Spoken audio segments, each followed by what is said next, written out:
Hey everyone, so in this video, I'm going to show you how to export a video on Gling AI to Adobe Premiere.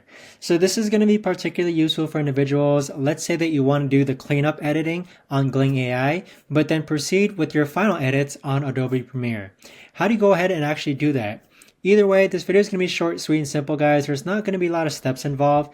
So what you're going to do first is drag and drop your video here, or you can click to browse your raw file video edit. But for demonstration purposes, I'm going to use one of these untitled projects that you see down below here. Now, in order to actually export to Adobe Premiere, you would just go ahead and make sure that the transcript video edit is fine as is, and then click on the export button on the upper right hand side, and then you would just click on Adobe Premiere. But keep in mind, watch this is a really important step. If you're deciding to actually export to another video editing platform such as Final Cut, Adobe Premiere, or maybe even DaVinci Resolve, you need to get the Gling desktop app.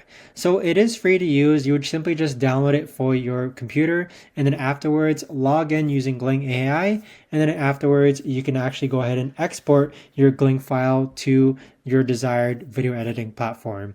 So that right there is how to actually go ahead and export a Gling AI video file to Adobe Premiere. If you guys know of a better or easier way to actually do this, let me know in the comments down below. I would love to know.